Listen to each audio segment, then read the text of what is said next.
তোমার চারপাশের নীরবতা, কিন্তু ভেতরে ভাসছে এক অদৃশ্য তরঙ্গ। Feel the fear, ride the wave. আসসালামু আলাইকুম, কেমন আছেন সবাই?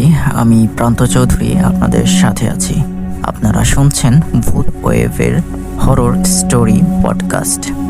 আমাদের আজকে এপিসোড নাম্বার 5-এ যে গল্পটি রয়েছে সেই গল্পটির নাম হচ্ছে হাওয়ার ভেতরে, একটি গ্রামীণ ভৌতিক কাহিনী। শুনেছ কি এমনই একটা গ্রাম যেখানে রাতের বাতাস শুধু হাওয়া বয়ে আনে না, আনে কান্নার শব্দ। এই গল্পটা সেই গ্রামের।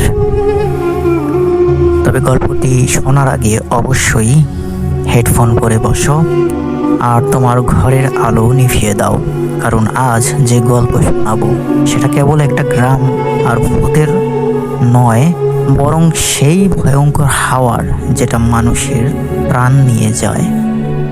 তো আজকে আমরা রবিনের ঘটনা শোনাবো। তো আর কথা না বলে রবিন যেভাবে ঘটনাটা বলেছে রবিনের মতো করেই আমরা গল্পটা পড়ে শোনাচ্ছি। আমার নাম রবিন। আমি ঢাকা শহরে থাকি, তবে আমার বাবার গ্রাম চান্দপুরের এক প্রত্যন্ত অঞ্চলে। শহরের কোলাহল থেকে পালিয়ে আমি প্রায়ই ওখানে যাই, এবারও গেলাম। কিন্তু গ্রামে ঢোকার পর থেকেই টের পেলাম কিছু অদ্ভুত একটা চাপা পরিবেশ, যেন সকালের আলোতেও সবাই ভয়ে আছে। গ্রামের প্রবেশ পথে দুলাল কাকাকে দেখলাম, চোখে ক্লান্তি আর কপালে ঘাম। সে বলল, রবিন, তুই এসেছিস? রাতে বাইরে বের হইস না, বাতাস লাগলেও না। আমি হেসে বললাম, বাতাসে আবার কি হয় কাকা? কাকা শুধু দীর্ঘশ্বাস ফেলে চলে গেলেন। এরপর আমি নানুর বাড়িতে উঠলাম। চারপাশে ধান ক্ষেত, আর পিছনে একটা বিরাট বাঁশঝাড়। সন্ধ্যা নামতেই গ্রামের আলো একে একে নিভে গেল। শুধু দূরে কোথাও কুকুরের ডাক শোনা যাচ্ছিল। রাতে জানালা খুলে বসেছিলাম। হঠাৎ ঠান্ডা হাওয়ায় ঝাপটা এলো, কিন্তু হাওয়ার সাথে ভেসে এলো এক নারীর কান্নার শব্দ, খুব কাছে। তারপর হঠাৎ দূরে চলে গেল। নানু চিৎকার করে জানালা বন্ধ করলেন। তোকে বলছি, রাতের বাতাস এখানে ভালো না। পরের দিন গ্রামের বয়স্ক মানুষদের থেকে শুনলাম, এই গ্রামের পশ্চিমের জমিতে আগে ছিল মাটির ভিটে আর এক বিধবার কুড়ে ঘর। এক রাতে ঝড়ে তার ঘর ভেঙে পড়ে আর সে বাতাসে উড়ে যায়। মানুষ বলে হাওয়ার ভেতরে মিশে গেছে। তারপর থেকেই গ্রামে যখন ঠান্ডা বাতাস বইতে শুরু করে তখন নাকি তার আত্মা ঘুরে বেড়ায়, একা মানুষ পেলে ডেকে নিয়ে যায়। পরের দিন সেই রাতে আমি ইচ্ছে করেই জানালা আধো খোলা রাখলাম, সত্যি কিছু হয় কিনা দেখার জন্য। প্রথমে নিস্তব্ধতা, তারপর হঠাৎ করেই ঠান্ডা হাওয়া ঢুকলো ঘরে। বাতাসের সঙ্গে হালকা ফিসফিস, যেন কেউ আমার নাম ডাকছে, রবিন, রবিন। আমি বাইরে তাকালাম। চাঁদের আলোয় বাঁশঝাড় দুলছে, আর তার ফাঁক দিয়ে এক সাদা পোশাকের অবয়ব, কিন্তু তার মুখ ছিল না। হঠাৎ কানে লাগলো চিৎকার, লাল কাকা। আমি দৌড়ে বেরিয়ে গেলাম। কাকাকে মাঠের পাশে পড়ে থাকতে দেখলাম। ঠোঁট নীল হয়ে গেছে, চোখ ফাঁকা চাহনি। গ্রামের লোক বলল, বাতাসে ডাক পড়েছিল ওর। সেদিনই বুঝলাম এটা কেবল গল্প নয়, ঘটনাটা সত্যি। তৃতীয় রাতে গ্রাম থেকে সবাই আমাকে বারবার সতর্ক করলো, কিন্তু কৌতূহল আর বোকামির জন্য আমি বের হলাম। হাওয়া বইতে লাগলো আর সেই ফিসফিস, এসো আমার সাথে এসো। হঠাৎ ঠান্ডা হাত আমার গলা জড়িয়ে ধরলো। নিঃশ্বাস বন্ধ হয়ে আসছে। আমি মরিয়া হয়ে হাত নেড়ে চিৎকার করলাম। দূরে কোথাও আজানের শব্দ উঠতেই হাওয়া থেমে গেল আর আমি মাটিতে লুটিয়ে পড়লাম। সকালে গ্রাম ছাড়ার সময় বাঁশঝাড়ের দিকে তাকিয়ে দেখলাম সাদা একটা কাপড় ঝুলছে বাতাসে, যেন এখনো আমাকে ডাকছে। সকালে গ্রাম ছাড়ার সময় বাঁশঝাড়ের দিকে তাকিয়ে দেখলাম সাদা একটা কাপড় ঝুলছে বাতাসে, যেন এখনো আমাকে ডাকছে। মাথা নিচু করে হাঁটতে লাগলাম, কিন্তু কয়েক কদম যাওয়ার পর আবার সেই ফিসফিসানি, ফিরে আয়, এবার আর কেউ বাঁচাতে পারবে না। আমি হঠাৎ থমকে দাঁড়ালাম। চারপাশে কেউ নেই, অথচ গায়ের সব লোম খাড়া হয়ে গেল।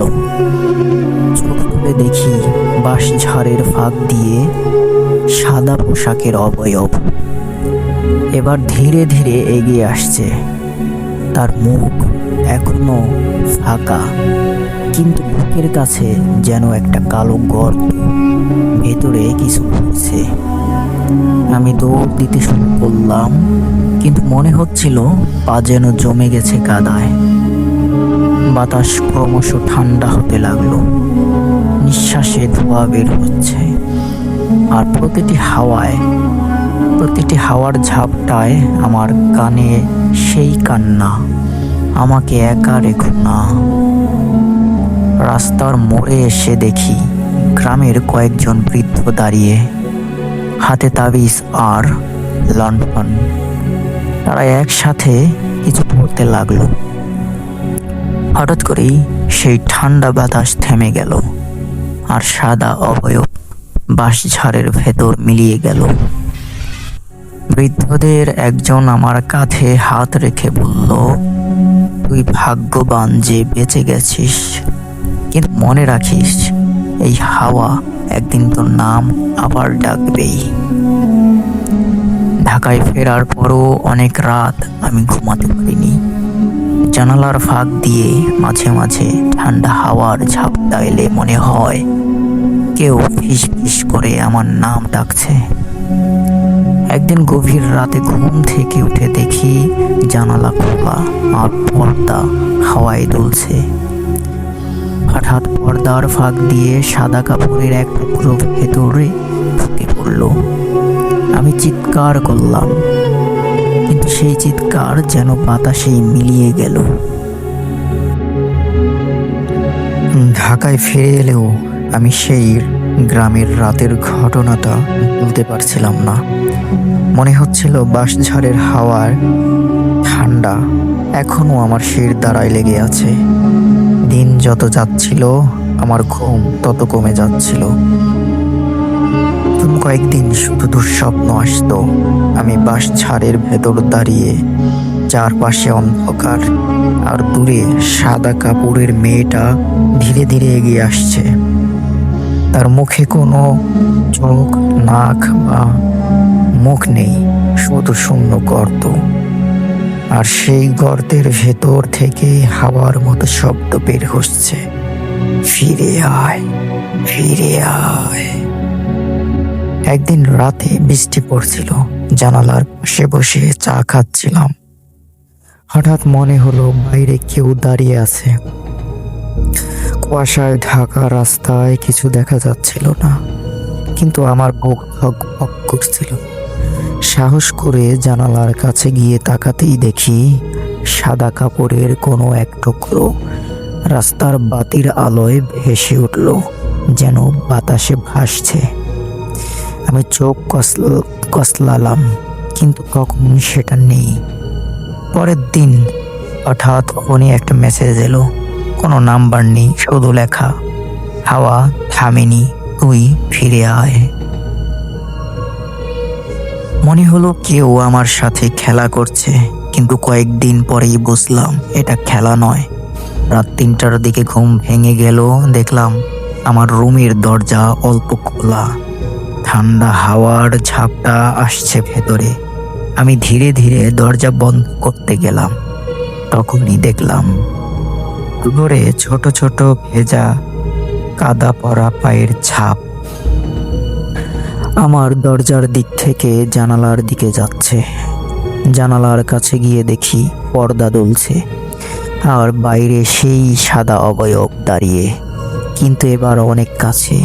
আর এবার তার চোখ আছে জল জলে লাল রঙের। আমি ভয়ে দরজা জানালা সব বন্ধ করে দিলাম, কিন্তু কান পেতে শুনলাম বাইরে হাওয়ার শব্দ নয়, বরং কারো হাঁপানোর শব্দ। এর পরের রাতে আমি ঘুমাইনি, লাইট জ্বালিয়ে বসেছিলাম। হঠাৎ বিদ্যুৎ চলে গেল, পুরো রুম অন্ধকার।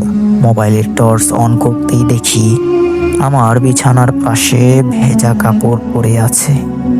হাওয়ার মধ্যে এক অদ্ভুত গন্ধ, মাটি আর কাদা মিশ্রিত, যেন কাপড় করে আনা হয়েছে।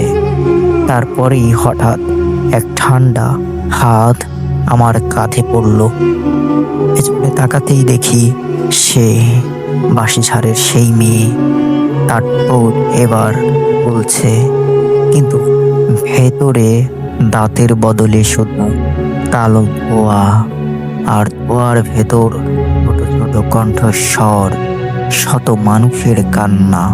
সে ধীরে ধীরে আমার দিকে ঝুঁকে বলল, তুই ফিরবি, আজ না হলে কাল। হাওয়া কারো হাত থেকে বাঁচায় না। আমি অজ্ঞান হয়ে গেলাম। সকালে যখন চোখ খুললাম, আমি আমার বিছানায় শুয়ে আছি, জানালা খোলা, কিন্তু বাইরে হাওয়া একদম থেমে আছে।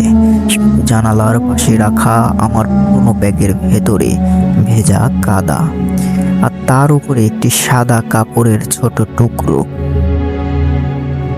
তো বন্ধুরা, এটাই ছিল আমাদের আজকের হরর পডকাস্ট। আজকের গল্পটা কেমন লাগলো সবাই কমেন্ট করে জানাতে ভুলবেন না। আর আজকেও যারা নতুন এসেছেন তাদের অবগতির জন্য জানাচ্ছি যে আমাদের সম্পূর্ণ গল্পটি পুরো কাল্পনিক।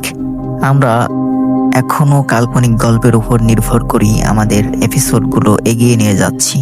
আমরা আশা করি ভবিষ্যতে সত্য ঘটনা অবলম্বনে কোনো এক গ্রামের ভৌতিক ঘটনা যার সাথে ঘটেছে তার মুখ থেকে শুনবো, হয়তোবা তার কাছে শুনে আমরা আপনাদেরকে শোনাবো। তো যাই হোক, সকলে ভালো থাকবেন, সুস্থ থাকবেন। আমাদের পরবর্তী এপিসোড শোনার জন্য চ্যানেলটি এখনই সাবস্ক্রাইব করে সাথেই থাকবেন। আল্লাহ হাফেজ।